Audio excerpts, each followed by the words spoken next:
नमस्कार। स्वागत है आप सबका द इकोनॉमिस्ट में। तो चलिए हमेशा की तरह आज के दिन की भी शुरुआत करते हैं द स्पीकिंग ट्री के आर्टिकल के साथ। और आज के आर्टिकल में यहाँ पर बात की गई है कि हमें अपनी लाइफ को अच्छे से एक्सपीरियंस करना है, उसको अच्छे से फुली एक्सपीरियंस करो।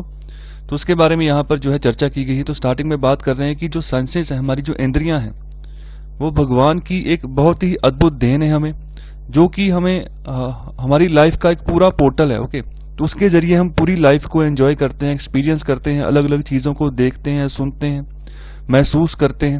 ओके, अलग अलग तरह की फीलिंग आती है अलग अलग एनवायरनमेंट में। तो ये सब कुछ जो है होता है through the help of senses. इंद्रियों की सहायता के द्वारा ही ये सब चीज़ें मुमकिन हो पाती है। अगर कोई स्वादिष्ट पकवान बना है तो उसको अगर टेस्ट करना है, तो जो हमारी टेस्ट वाली इंद्रियां हैं, ठीक है, उसके जरिए हमें पता चलता है कि वो स्वाद है या नहीं स्वाद है। ओके, तो इस तरीके से ये इंद्रियां जो है ना, हमें हमारी लाइफ में एक तरह का पोर्टल का काम करती हैं और हमारी लाइफ को एक्सपीरियंस करवाने का काम करती हैं कि कैसे लाइफ को एक्सपीरियंस करें। तो यहाँ पर उन लोगों के लिए इसकी बहुत बड़ी वैल्यू है। ओके, जो रूहानी लोग हैं, ओके, जो अभिलाषा रखते हैं अपनी जिंदगी में आगे अपनी लाइफ को एक्सपीरियंस करने के लिए। तो ऐसा ही एक्सपीरियंस जो है एक तरह का प्रिविलेज है सेंसेस का, जो कि सभी को मिला हुआ है पूरे संसार में। तो यहाँ पर आगे बात कर रहे हैं कि अगर सपोज करो इनमें कुछ एरर आ जाता है, ओके, तो फिर क्या हम सेंसेस को कैसे यूज करें, ऐसा कौन सा ऑप्टिमल वे हो, ओके, जिस तरीके से हम अपनी लाइफ को जो है एक्सपीरियंस अच्छे से कर पाएं। ओके, तो यहाँ पर इसी संदर्भ में जो है अच्छे से बातें जो है की गई हैं। तो स्टार्टिंग में यहाँ पर बात बोली गई कि एरर कब आता है। ओके, मोस्टली एरर कब आता है, जब जो है ना हम इंद्रियों का सही इस्तेमाल नहीं करते। ओके, अपनी सेंसेस को सही यूज में नहीं लाते। ओके, तब जो है ज्यादातर जो है एरर आता है हमारे लाइफ के एक्सपीरियंस में, कि हम कैसा लाइफ एक्सपीरियंस करना चाहते हैं, अच्छे से एंजॉय करना चाहते हैं, लेकिन हो नहीं पाता। ओके, तो उसका जो मेन रीजन है वो हमारी गलती ही होती है कि सेंसेस को अच्छे से हम यूज नहीं कर पाते। तो इसका रीजन ये बता रहे हैं कि इसका रीजन माइट भी हो सकता है कि जब एजुकेशन दी गई, बच्चे को जब विद्या दी गई, हो सकता है उसी समय कुछ एरर रह गया होगा। तो यहाँ पर फॉर एग्जाम्पल के तौर पर बताया गया है, जैसे बचपन में बच्चों को जब पढ़ाया जाता है तो वहां उनको सिखाया जाता है कि जो गुलाब होता है वो लाल रंग का होता है। ओके, तो फिर जो है ना हमारा दिमाग जो है वो उसी लाल रंग के ही एसोसिएट हो जाता है, उसी को पकड़ बना के दिमाग में उसकी फोटो छप जाती है। भी जब भी बात होगी गुलाब की तो हम हमारे दिमाग में आता है वो लाल रंग का होता है, हालांकि उसके और भी कलर्स होते हैं। ओके, तो लेकिन स्टार्टिंग में यही चीज सिखाएगी मेजरली। तो सभी के दिमाग में जब गुलाब की बात आती है तो दिमाग में एक ही फोटो छपती है कि वो रेड कलर का होगा। तो वही उसी की ओर जो हमारा मन जो है ना रिस्ट्रिक्ट होकर रह जाता है। हालांकि अगर जो फैक्ट की बात करें तो रेडनेस एक जनरल इशू है किसी भी गुलाब का। ओके, हर एक गुलाब की अलग अलग वैरायटी होती है, अलग अलग कलर होते हैं। व्हाइट कलर के भी गुलाब होते हैं, येलो के भी होते हैं, रेड के भी होते हैं। ओके, तो अगर रेड की भी बात करें ना तो रेड भी जो है उसके अलग अलग वेरिएशन है। ओके, तो यहाँ पर अगर दो रेड रोज होंगे तो वहां पर वो भी पूरी तरह से सेम नहीं होंगे, उनमें भी जो शेड में डिफरेंट कोई ना कोई जो है वो आ ही जाएगा। ओके, तो हमारी आंखों को यहाँ पर सेंसिटिव होना चाहिए, जो डिफरेंस होता है कलर में, ठीक है, उसके ऊपर यहाँ पर देखना चाहिए। और साथ ही साथ जो रोज है उसको एज ए रोज ही जो है मानना चाहिए, उसमें कुछ समथिंग जो यूनिक है ना उसको ढूंढने की कोशिश करनी चाहिए। तो यहाँ पर बेसिकली फोकस करने की बात की गई है। अगर रोज के ऊपर भी आप देख रहे हो, ठीक है, तो उसमें कुछ यूनिक ढूंढो। ओके, तो ये एक अच्छी हैबिट है। तो ऐसे ही रिसर्चर्स की हैबिट होती है कुछ यूनिक ढूंढने की, वो हमेशा जो है दिमाग लगाते रहते हैं अगर किसी भी चीज को अच्छे से सेंस करते हैं। तो यहाँ पर पोइट हैं जिनका नाम है हॉपकिंस, ठीक है, तो ऐसी जो फोकस करने की हैबिट होती है, अगर किसी को अप्रिशिएट करने की हैबिट होती है, ठीक है, तो यहाँ पर इसको बोला गया है thisness of this. Okay, तो जो गुलाब है वो कलर से कुछ अलग है। ओके, सिर्फ कलर के लिए ही हम उसको नहीं देखते कि वो रोज लाल रंग का होगा तो वो रोज है। तो यहाँ पर अगर आप कोशिश करते हो, सिर्फ यही देखते हो कि रोज जो है उसके पास एक ब्यूटीफुल कलर है। ओके, तो यहाँ पर आप जो जिस इफेक्ट में काम कर रहे हो, जिस इंद्रियां आपके इफेक्ट में जिस इफेक्ट में काम कर रही हैं, वो है जस्ट आप एक्सपीरियंस कर रहे हो। ओके, जब आप ये देखते हो कि रोज जो है बहुत ब्यूटीफुल है, उसका कलर जो है बहुत शानदार है। ओके, तो यहाँ पर आप जितनी आपकी इंद्रियां हैं, यहाँ पर 5 इंद्रियों की बात की गई है, उसमें से आप सिर्फ एक ही इंद्री जो है उसको यूज कर रहे हैं, वो है आपकी आंखें। ओके, तो यहाँ पर रोज के पास बहुत कुछ है, उसके पास एक यूनिक आर्किटेक्चर है, एक फील है, फ्रेगनेंस है, स्वीटनेस है और फुसफुसाहट भी है वहां पर। ओके, तो क्या आपने इन चीजों को एक्सपीरियंस किया? क्या आपने उसकी फुसफुसाहट को सुना है कि वो कैसे छोटी छोटी आवाज छोटी छोटी आती है वहां से? ओके, तो इसके लिए आपको जो है ना फुली बेंड होना होगा रोज के सामने। ओके, उसमें पूरा का पूरा डाइव लगा देनी है, एक मतलब जैसे तैराक होता ना डाइव लगा देता है स्विमिंग पूल में या समंदर में, तो उसी की तरह उसकी भी फ्रेगनेंस जो है, स्वीटनेस जो है, विस्पर जो है, उसमें कूद जाओ। ओके, अच्छे से कूद जाओ और फिर आपको ना ये चीजें महसूस होंगी कि पूरा का पूरा ब्रह्मांड आपको उसमें से दिखेगा, अपना आप जो है वहां से महसूस होगा। ओके, तो उसी के साथ आप कम्यून हो तो आपको परमात्मा भी जो है ना वहां से दिखना शुरू होगा। कहने का मतलब कि आपकी जो पांचों इंद्रियां उनको सभी को उधर लगा दो। ओके, फिर अच्छे से एक्सपीरियंस कर पाओगे अगर किसी भी चीज का आपने एक्सपीरियंस करना है अच्छे से। ओके, अगर किसी एक ही पर्टिकुलर इंद्री को यूज करोगे तो फिर एक्सपीरियंस ही होगा। कहने का मतलब ऐसे ही है कि जैसे अगर कोई दरिया है, ओके, अगर दरिया उसमें मीठा पानी रहता है, तो अगर कोई बोलता है कि दरिया में मीठा पानी है, तो आप सिर्फ देखते रहोगे, नहीं पता चलेगा। जब तक उसमें डाइव नहीं लगाओगे, जब तक उसको अच्छे से फील नहीं करोगे, फिर पता चलेगा कि हाँ सच में इसका पानी मीठा है, बहुत स्वादिष्ट है। ओके, तो यहाँ पर जब आप ऐसा करना सीख जाओगे ना, तो आप फिर दोबारा जो है रोज को देखना बंद कर दोगे। ठीक है, फिर आप उसको अच्छे से एक्सपीरियंस करना जब वो बंद कर दोगे, उसमें आप डूब जाओगे। ओके, तो उसमें आनंद लोगे, जिंदगी को एंजॉय करोगे। ओके, लाइफ को एंजॉय करोगे। ओके, तो ये एक तरीका बनाना है जिंदगी में। ओके, तो यहाँ पर रोज की सिर्फ एक एग्जाम्पल है।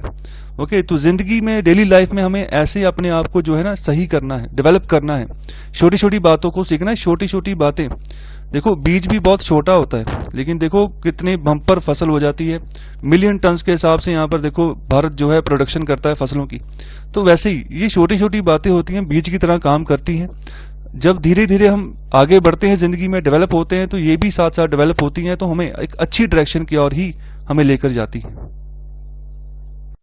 तो यहाँ पर हम बात करने जा रहे हैं कि इंडिया को अभी फॉरेन इन्वेस्टमेंट की जरूरत है, और कैसे जो है हम फॉरेन कैपिटल इनफ्लो जो है उसको अब्जॉर्ब कर सके इंडिया में, कैसे जो है बाहर से इन्वेस्टमेंट जो है इंडिया में ला सके, ताकि कि इन्वेस्टमेंट हो, प्रोडक्शन एक्टिविटी शुरू हो, डिमांड साथ साथ राइज करे और एक सप्लाई चेन शुरू हो जाए और जीडीपी ग्रो करनी शुरू करे। देखो किसी भी कंट्री में अगर डेवलपमेंट होती है ना, तो उसमें एक डोमेस्टिक इन्वेस्टमेंट होती है जो डोमेस्टिकली लोग करते हैं, एक बाहर से इन्वेस्टमेंट आती है, दोनों इंपॉर्टेंट है। ओके, तो यहाँ पर जो भारत सरकार है, नरेंद्र मोदी जी हैं, वो भी जो है जो ग्लोबल फंड हाउसेस हैं, ओके, जो वर्ल्ड लेवल के जो बड़े इन्वेस्टर्स हैं, ओके, जो फंड कंपनीज हैं जो इन्वेस्टमेंट करती हैं अलग अलग कंट्रीज में, उनके साथ यहाँ पर उन्होंने एक शेड्यूल मीटिंग की। ओके, वहां पर अपने विचार विमर्श किया, और यही यहाँ पर विचार विमर्श चला कि कैसे इंडिया में जो है ना इंटरनेशनल इन्वेस्टमेंट जो है टाइमली आ सके, समय पर। मतलब अभी जरूरत है तो अभी चाहिए, मतलब ऐसा नहीं है कि अभी बात कर रहे हैं तो इन्वेस्टमेंट आए 2 साल बाद। ओके, तो अभी हमें इन्वेस्टमेंट की सख्त जरूरत है। ओके, तो यहाँ पर इसी चर्चा के तहत यहाँ पर बात की जाएगी, अगर हमें यहाँ पर इंडिया में अच्छा इन्वेस्टमेंट लेकर आना है ना, तो हमें एक अच्छा स्ट्रक्चर बनाना होगा कॉर्पोरेट डेट मार्केट का। तो कॉर्पोरेट डेट मार्केट क्या होती है उसको भी हम डिस्कस करते हैं। ओके, तो यहाँ पर एक अच्छा अगर कॉर्पोरेट डेट मार्केट का स्ट्रक्चर बन जाता है, ओके, तभी जो है ना जो बाहर से इन्वेस्टर होगा इंडिया में इन्वेस्ट करने आएगा, तो उसको एक अच्छा जो है ग्राउंड मिल जाएगा यहाँ पर इन्वेस्ट करने का, एक ट्रस्ट बनेगा उसका। सो पैंडेमिक की वजह से जितने भी ग्लोबली बड़े बड़े बैंक हैं, सेंट्रल बैंक हैं, चाहे यूएस फेड है, चाहे यूरोपियन सेंट्रल बैंक है, चाहे बैंक ऑफ जापान है, बैंक ऑफ इंग्लैंड है, सो पैंडेमिक की वजह से सभी की यहाँ जो है स्लो डाउन आया है। ओके, तो यहाँ पर हर कोई चाहता है कि अपने देश की इकोनॉमी को सही करे। ओके, तो यहाँ पर इन्होंने भी जो है क्वांटिटेटिव ईजिंग के जरिए, ओके, क्वांटिटेटिव ईजिंग क्या होता है? क्वांटिटेटिव ईजिंग एक मॉनेटरी पॉलिसी है जो किसी भी देश का जो है सेंट्रल बैंक जो है वो इसको हेल्ड करके चलता है। इसमें यह क्या करता है कि जितने भी गवर्नमेंट बॉन्ड्स होते हैं और जो अदर एसेट्स होते हैं, इसको ये खरीद लेता है। तो जब ये खरीद लेता है तो ये पैसा जब देता है, अगर भारत सरकार से सपोज करो आरबीआई कुछ खरीद लेता है, तो भारत सरकार के पास पैसा जाएगा, वही पैसा बाद में इंजेक्ट होगा इकोनॉमी में। ओके, अगर इंजेक्ट होगा तो जो है अच्छे से इकोनॉमी जो है दोबारा पटरी पर आनी शुरू हो जाएगी। तो ऐसे जो है इकोनॉमी जो है उसको एक बूम मिलता है। ओके, इन्वेस्टमेंट के लिए पैसे मिल जाते हैं कि हाँ भी जिस सेक्टर में ज्यादा जरूरत है ओके इन्वेस्टमेंट की, वहां पर करो। ओके, तो अभी जब जीडीपी का डाटा लास्ट टाइम आया था हमारा -23.9% था, तो उसमें सबसे जो पुअर हिट हुआ था वो हुआ था जो मैन्युफैक्चरिंग सेक्टर था। ओके, वहां पर एग्रीकल्चर सेक्टर फिर भी जो था अच्छी ग्रोथ दिखा रहा था। तो यहाँ पर इन्होंने काफी जो पैसा अभी जो है यहाँ पर इंजेक्ट किया है अलग अलग इकोनॉमीज ने, यहाँ पर भारत को भी ना ये चीज सोचनी होगी। ओके, तो हमें भी मतलब कैसे हम जो है यहाँ पर इन्वेस्टमेंट लेकर आए आने वाले समय में, ऐसा माहौल बनाए कि अगर बाहर से कोई इन्वेस्टमेंट करता है तो उसको भी अच्छा रिटर्न यहाँ से मिल जाए। ओके, बाहर से अगर कोई कैपिटल यहाँ पर कोई भी चीज यहाँ पर इन्वेस्ट कर रहा है तो उसको भी अच्छा रिटर्न मिले, अच्छा ट्रस्ट मिले, तो वो आगे जो है और जो है उसको एक क्रेज हो कि हाँ भी भारत में इन्वेस्टमेंट करो, अच्छा है यहाँ पर। तो उसके लिए हमें चाहिए एक अच्छा कॉर्पोरेट डेट मार्केट। तो अभी इसके ऊपर हम चर्चा करते हैं।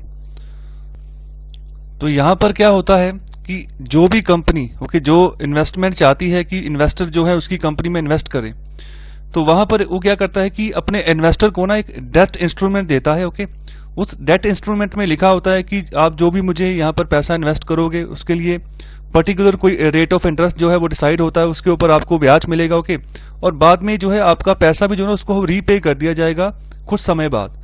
तो उस डेट इंस्ट्रूमेंट में ये सब कुछ लिखा होता है। ओके, जिसके तहत जो है ना इन्वेस्टर में एक विश्वास जगता है कि हाँ हम इसमें इन्वेस्ट करें, यहाँ पर एक डेट इंस्ट्रूमेंट जो है हमारा साइन हो रहा है। तो यहाँ पर इन्वेस्टर्स का भला होता है। तो इन्वेस्टर्स में जब तक हम ट्रस्ट नहीं बनाएंगे ना, जब तक ट्रस्ट पैदा नहीं होगा अच्छे से, ओके, उसको अच्छा सा एनवायरनमेंट नहीं मिलेगा कि हाँ यहाँ पर इन्वेस्ट करना है चाहे नहीं करना है। ओके, चाहे इन्वेस्टर बाहर से आ रहा है चाहे डोमेस्टिकली इन्वेस्ट कर रहा है। ओके, तो यहाँ पर ट्रस्ट बहुत जरूरी है। अच्छा ट्रस्ट होगा तो आने वाले समय में जो है अच्छी ग्रोथ उस कंपनी की हो जाएगी, अच्छी ग्रोथ उस सेक्टर की हो जाएगी आने वाले समय में। ओके, तो यहाँ पर हमें अट्रैक्ट करना है अच्छा कैपिटल इंडिया में आए बाहर से। तो उसके लिए क्या हमारा जो लिक्विड कॉर्पोरेट डेट मार्केट है वो सही है क्या, इतना डीप है कि इतना अच्छा है कि बाहर से जो इन्वेस्टर्स हैं यहाँ पर इन्वेस्ट करें, अच्छा रिटर्न ले ले। तो यहाँ पर अगर बात करें तो यहाँ पर इतना इजी हमारे लिए अभी है नहीं। ओके, हमारे पास इतनी कोई अच्छी जो है डेट मार्केट नहीं है अभी। ओके, सो इसका मतलब यह है कि बाहर से कैपिटल फ्लो तो आता है, पैसा आता है, लेकिन बहुत कम प्रोजेक्ट्स के बारे में आता है। बहुत स्पेसिफिक प्रोजेक्ट्स होते हैं जहां पर बाहर से इन्वेस्टमेंट आती है। ओके, तो वो भी कई बार होता है कि रुक जाती है। ओके, तो यहाँ पर जो कॉस्ट है कैपिटल की, ठीक है, तो यहाँ पर हमें कोशिश करनी है कि सही करनी है उसको कि ज्यादा से ज्यादा ऐसा इन्वायरमेंट हो कि बाहर से पैसा इंडिया में आए। सो आगे बात की गई कि एक और पॉसिबिलिटी है भारत सरकार के पास कि वो एक स्पेशल पर्पस व्हीकल को यहाँ पर स्पॉन्सर करे। तो स्पेशल पर्पस व्हीकल जिसका एक स्पेशल पर्पस होगा कि किसी फलाने प्रोजेक्ट के लिए फलाने काम के लिए उसको यहाँ पर बनाया जाएगा। तो यहाँ पर क्या काम दिया जाएगा इसको कि वो फॉरेन कैपिटल को जो है ना एंगेज करे। ओके, तो यहाँ पर एक गारंटीड जो रिटर्न है ना इन डॉलर टर्म्स वो प्रोवाइड करे जो बाहर से जो भी इन्वेस्टमेंट आएगी, और जो रिस्क होता है रुपी के डेप्रिसिएशन का, ओके, तो उसके रिस्क से भी जो है इन्वेस्टर्स को बचाए। तो यहाँ से खुद से पैसे यहाँ पर देने पड़ सकते हैं। ओके, इस जो स्पेशल पर्पस व्हीकल को, तो यहाँ पर गवर्नमेंट इसको स्पॉन्सर करे। ओके, तो इसको ये स्पेसिफिक जो है टारगेट, स्पेसिफिक जो वर्क है इसको यहाँ पर सौंपे। ओके, तो अगर हम अच्छे से जो है मैक्रो इकोनॉमिक मैनेजमेंट करते हैं, ओके, रेगुलर बेसिस के ऊपर, अगर हम अपनी जो प्रोडक्टिविटी है घर पे जो डोमेस्टिकली जो प्रोडक्टिविटी हो रही है उसको हम ज्यादा बढ़ा लेते हैं जितनी प्रोडक्टिविटी जो डेवलप्ड कंट्रीज में हो रही है। ओके, तब जो है हम जो अपनी स्ट्रेटेजी को जो है ना सक्सीड कर सकते हैं आगे आने वाले समय में। तो ऐसी प्री कंडीशंस जो है हमें बनाकर चलनी होगी अगर बाहर से अच्छा कैपिटल जो है हमने मंगवाना है, अच्छी इन्वेस्टमेंट अगर भारत में लेकर आनी है। ओके, तो बहुत इंपॉर्टेंट है ये चीज। तो आगे बात कर रहे हैं कि अभी बहुत सारे जो प्रोजेक्ट भारत सरकार यहाँ पर चला रही है इंफ्रास्ट्रक्चर प्रोजेक्ट्स, जैसे सबसे इंपॉर्टेंट है national infrastructure pipeline. Okay, so national infrastructure pipeline project जो था ये 2019 में यहाँ पर प्राइम मिनिस्टर जी ने बोला था कि आने वाले 5 सालों में हम यहाँ पर 100 लाख करोड़ के आसपास का पैसा खर्चा करेंगे। ओके, तो जो वेरियस सेक्टर्स हैं जैसे एनर्जी है, रोड्स है, अर्बन है, रेलवेज है, ओके, तो यहाँ पर ये सभी सेक्टर्स इंक्लूड होंगे नेशनल इंफ्रास्ट्रक्चर पाइपलाइन प्रोजेक्ट के तहत। ओके, तो यहाँ पर कोशिश की जाएगी कि यहाँ पर इन्वेस्टमेंट जो है ना ज्यादा से ज्यादा बाहर से आए। ओके, तो फिलहाल यहाँ पर जो फॉर्मूला लेकर चल रहे हैं वो है 39-39-22। ओके, सो कहने का मतलब जितने भी यहाँ पर अभी इन्वेस्टमेंट होगी, सेंटर जो है 39% देगा, स्टेट्स भी 39% और 22% जो है प्राइवेट सेक्टर से यहाँ से इन्वेस्टमेंट जो है लाई जाएगी। तो यहाँ पर बाहर से इन्वेस्टमेंट भी चाहिए। ओके, सो प्राइवेट सेक्टर के तहत आप बाहर से इन्वेस्टमेंट जो है मंगवा सकते हो। तो यहाँ पर अगर इकोनॉमी की प्रोडक्टिविटी अच्छे से बढ़ानी है, ओके, अच्छे से काम चलाना है, अच्छे से मैक्रो इकोनॉमिक मैनेजमेंट कर पाएंगे, ओके, अच्छे से लोकल प्रोडक्टिविटी को बढ़ा पाएंगे, तो तब जाके एक जो है हम एक प्लान तैयार कर पाएंगे, एक रास्ता जो है बना पाएंगे फॉरेन इन्वेस्टमेंट के लिए कि ज्यादा से ज्यादा इन्वेस्टमेंट आए इंफ्रास्ट्रक्चर प्रोजेक्ट्स के लिए खासतौर पर। तो देखो ये सभी प्रोजेक्ट्स जब चलेंगे आने वाले 5 सालों में, तो नेचुरली है पैसा लगेगा, प्रोजेक्ट शुरू होंगे, काम धंधा शुरू होगा, लोगों की एम्प्लॉयमेंट बढ़ेगी, ओके, एम्प्लॉयमेंट जनरेट होगी, ओके, डिमांड जनरेट होनी शुरू हो जाएगी, लोग पैसा खर्चना शुरू कर देंगे, तो इकोनॉमी को अच्छा जो है ना इम्पैक्ट मिलेगा यहाँ पर आने वाले समय में। तो अभी के लिए तो फिलहाल ऐसा कोई एफर्ट नहीं दिख रहा कि सरकार जो है यहाँ पर कॉर्पोरेट डेब्ट मार्केट के लिए कोई अच्छा कोई इंफ्रास्ट्रक्चर जो कोई ऐसा माहौल बनाने को यहाँ पर काम कर रही है। तो यहाँ पर जितना डीप होगा, जितना लिक्विड होगा मार्केट में, ओके, लिक्विडिटी चलेगी, उतना ही जो है ना फॉरेन इन्वेस्टर्स के लिए इजी हो जाएगा भारत में इन्वेस्ट करना और यहाँ से अच्छा रिटर्न जो है हासिल करना।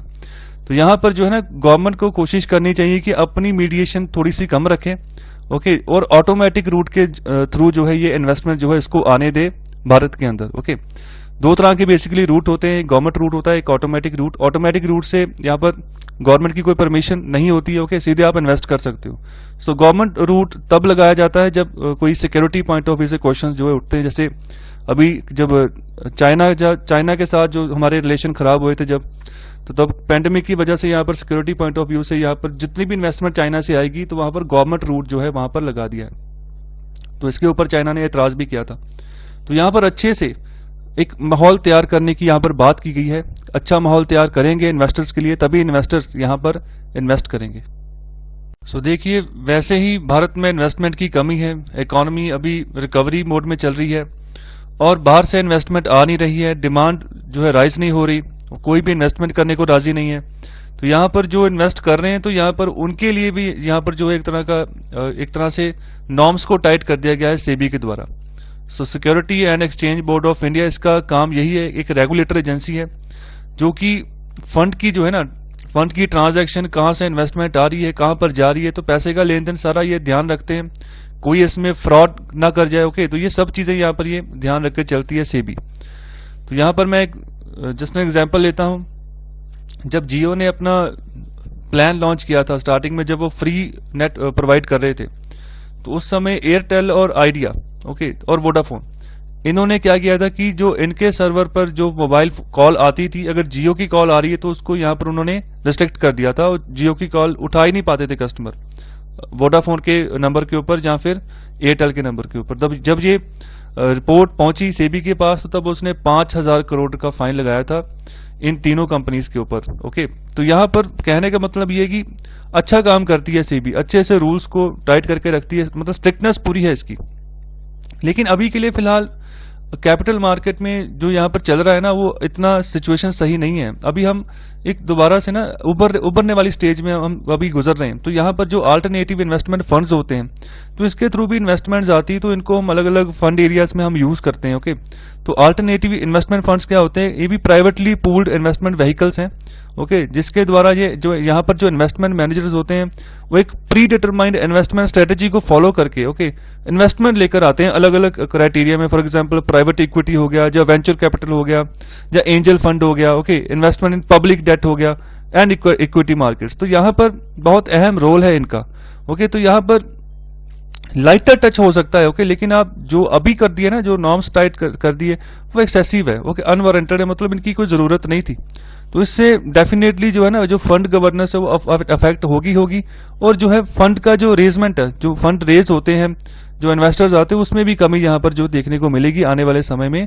तो यहाँ पर क्या किया गया है, यहाँ पर जो इन्वेस्टमेंट कमेटीज होती है ना AIF की, अल्टरनेटिव इन्वेस्टमेंट फंड्स की, तो यहाँ पर क्या मैंडेटरी कर दिया है कि जो उसके मेंबर होंगे इन्वेस्टमेंट कमेटी के, वो भी इक्वल रिस्पॉन्सिबल होंगे मैनेजर के फॉर द इन्वेस्टमेंट डिसीजन। जो भी इन्वेस्टमेंट के रिलेटेड डिसीजन लिया जाएगा कि फलानी इन्वेस्टमेंट अगर हमने वेंचर कैपिटल के थ्रू करनी है या एंजल फंड के थ्रू करनी है, ठीक है, को क्या करनी है या नहीं करनी है, ठीक है, जो इन्वेस्टर्स इन्वेस्ट कर रहे हैं क्या सही है, ओके। तो इसके रिगार्डिंग ये सब डिसीजन लेते हैं। तो यहाँ पर जो मेंबर्स हैं उनको भी यहाँ पर जो है मैंडेटरी कर दिया है कि वो भी जो है इक्वली रिस्पॉन्सिबल होंगे मैनेजर के, ओके।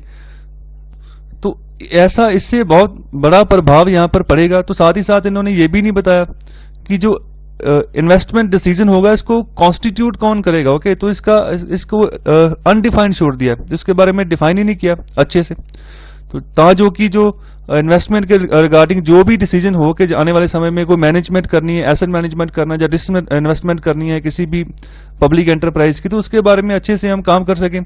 तो यहाँ पर एक क्वेश्चन मार्क सा लगा दिया है, मतलब कि नॉर्म्स टाइट कर दिए, ये बता दिया है, लेकिन अच्छे से उसको डिफाइन नहीं कर पाए। तो यहाँ पर आगे हम बात करने जा रहे हैं जो प्रैक्टिस होती है मैनेजर्स की। उनका बेसिकली काम होता है जो इन्वेस्टमेंट कमेटीज होती हैं वहां पर इंडिपेंडेंट एक्सपर्ट्स को अपॉइंट करना, जो उसके गवर्नेंस स्टैंडर्ड है उसको शोर अप करना, ओके, फंड्स को राइज करना। साथ ही साथ जो मेंबर्स होते हैं आईसी के, ठीक है, वो भी यहाँ पर मिलते हैं, ठीक है, इन्वेस्टमेंट प्रपोजल को यहाँ पर नॉर्मली ओके बोल देते हैं, और बाद में जो फंड मैनेजर्स होते हैं वो इसको जो है एवेल्यूट करके एग्जीक्यूट कर देते हैं। और यहाँ पर अगर आगे बात करें कि जो भी इंडिपेंडेंट असेसमेंट होती है ना आईसीएस के द्वारा, इन्वेस्टमेंट कमेटीज के द्वारा, वो एक गुड फेथ बेसिस के ऊपर होती है, ओके। तो आपस में जो भी उनका एक फेथ बना होता है उसके हिसाब से ये काम करते हैं। और ओवरऑल जो कंट्रोल होता है एआईएफ का, ठीक है, उसका जो कंट्रोल रहता है सिर्फ और सिर्फ जो कंसर्न मैनेजर्स होते हैं उसी के अंडर ये काम करते हैं, ओके। तो ये पूरा का पूरा सिनेरियो है जिस हिसाब से ये काम करते हैं, जिस हिसाब से ये अपना फंड रेज करते हैं, अलग अलग जो इक्विटीज हैं वहां पर ये फंड लगाते हैं बाद में, ठीक है, इन्वेस्टमेंट के थ्रू। आगे बात करें तो यहां पर जो सेबी के द्वारा मूव लिया गया है कि आईसी मेंबर्स को भी यहां पर जॉइंटली रिस्पॉन्सिबल बना दिया है एआईएफ के इन्वेस्टमेंट डिसीजंस के लिए। तो ये जो है एक रेगुलेटरी ओवररीच यहां पर कहा गया है इसको, ओके। तो आफ्टर ऑल कोई भी जो इंस्टीट्यूशनल इन्वेस्टर है या फिर कोई एक्सटर्नल प्रोफेशनल है इन्वेस्टमेंट कमेटीज के तहत जो काम करते हैं, ठीक है, कोई भी इस रेगुलेटरी प्रोसीडिंग को जो है आगे जो है इसका टास्क जो हैंडल नहीं करेगा, ओके, कोई भी इसकी रिस्पॉन्सिबिलिटी नहीं रहेगा, पीछे हट जाएंगे वो, ओके। कोई नहीं चाहता कि मतलब कोई भी जो डिससेटिस्फाइड इन्वेस्टर है उनको जो है यहाँ पर कोर्ट में जो है धकेले। तो यहाँ पर जो नए रूल्स हैं वो जो है एक तरह की ना रुकावट पैदा कर देंगे। जो इंडिपेंडेंट यहाँ पर एक्सपर्ट्स हैं जो यहाँ पर एक्सेप्ट करते हैं जो आईसी अपॉइंटमेंट्स, ओके, तो उनके सामने एक तरह की रुकावट आ जाएगी। तो बने बनाए जो खेल है एक पुराने समय से जो एक रेगुलेटरी एक अप्रोच चल रही है उनकी, ओके, तो उसमें आप रुकावट पैदा कर दोगे जिसकी की अभी जरूरत नहीं थी कोई, ओके। तो यहाँ पर जैसे फ्लो चल रहा था ना, फ्लो जैसे पानी का फ्लो चल रहा है, तो आप उसमें एक रुकावट डाल रहे हो। तो फंड्स का फ्लो धीरे धीरे आ रहा है अलग अलग सेक्टर्स में, तो आप उसमें रुकावट डाल रहे हो जिसकी अभी कोई जरूरत नहीं है। फिलहाल इकोनॉमी को रिकवर करने दें, तो इन सब चीजों को एक साइड पे रखें अभी, ओके। इनके बारे में 5-6 महीने बाद, 1 साल बाद सोचें, ओके। तो ये चीजें यहाँ पर सोचने की जरूरत है अभी। सेबी अच्छा काम करती है लेकिन अभी इस सेक्टर में थोड़ा सा इनको देखना होगा, ओके। डिफाइन करें अच्छे से कि कॉन्स्टिट्यूट कौन करेगा इन्वेस्टमेंट डिसीजंस को, और जो क्वेश्चंस उठते हैं ना उस क्वेश्चंस का अच्छे से आंसर दें, उनका सॉल्यूशंस निकालें, तब जाके बात बन सकती है। सो आई होप आपको लेक्चर अच्छा लगा है, तो कृपया लाइक, शेयर और सब्सक्राइब जरूर करें। बहुत बहुत शुक्रिया लेक्चर सुनने के लिए।